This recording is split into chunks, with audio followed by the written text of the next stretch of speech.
Una, SKL, share ko lang.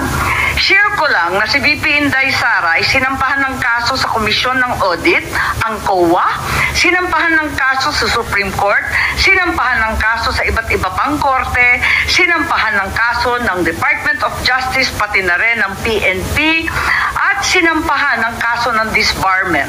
At kanina lamang, may panibagong isasampang 612 million na namang confidential fund ng OVP at ng Department of Education.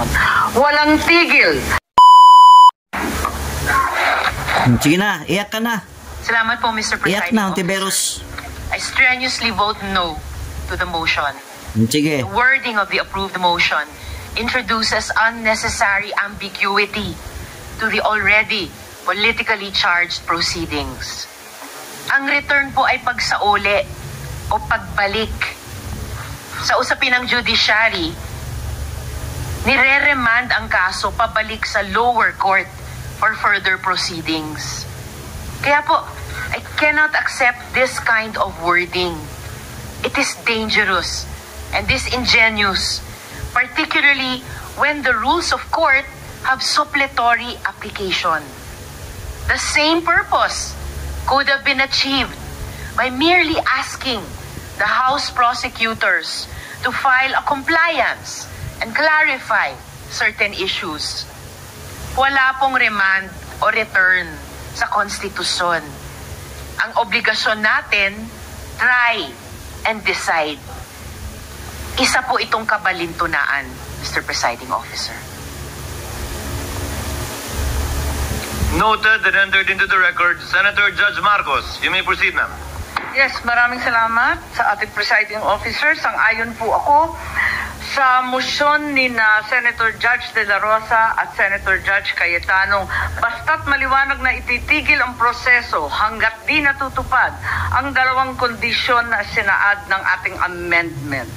Ang sabi, accountability? Accountability ba talaga? May dalawang SKL ako dyan. Una, SKL, share ko lang. Share ko lang na si VP Inday Sara ay sinampahan ng kaso sa Komisyon ng Audit, ang COA, sinampahan ng kaso sa Supreme Court, sinampahan ng kaso sa iba't iba pang korte, sinampahan ng kaso ng Department of Justice pati na rin ng PNP, at sinampahan ng kaso ng disbarment. At kanina lamang, may panibagong isasampang 612 million na namang confidential fund ng OVP at ng Department of Education. Walang tigil na kaso. Kung accountability ang tunay na gusto ng mga birit ng birit, bakit hindi paghusayan ng mga kaso para panagutin si VP Inday sa mga yan? May multa yan, may kulong if ever mapatunayan. Aba, damang-dama ang accountability kapag ganyan. Itong impeachment na inipit, inupuan, nilimliman, minadali, ibinalibag sa Senado sa dulo ng sesyon. Ito ay ang pinakamaliit na iskinita ng accountability na yan.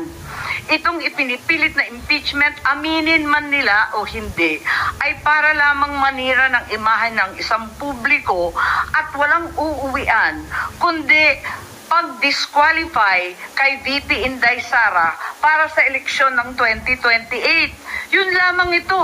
Pinahihirapan pa natin ang ating mga sarili.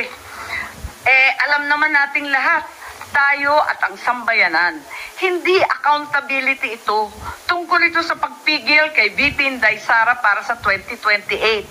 Huwag na tayo mag-production number. Yan ang gustong puntiryahin.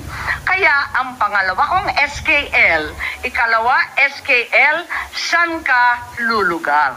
Kapag umuo ka sa pagpatuloy ng impeachment, magpadala ka sa mga ambisyoso ng 2028. Kapag pinadismiss o pinaremand mo naman, sasabihin kang pinoprotektahan mo si Inday. SKL, saan ka lulugar? Ako sa tama.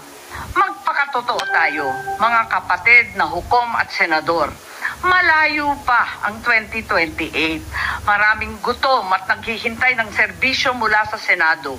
Hindi tanga ang Pilipino Alam natin ang motibo at tunay na pakay ng mga lulong sa ambisyon at kapangyarihan. Maraming salamat po. Noted and entered into the records. Chair would like to Bravo! the people in the gallery to Share ko kindly lang. refrain from making San ka lulugar? statements, while the court is in session. Kukumpit muna. Senator Judge Gatchalian is recognized. Maraming salamat. Thank you very much.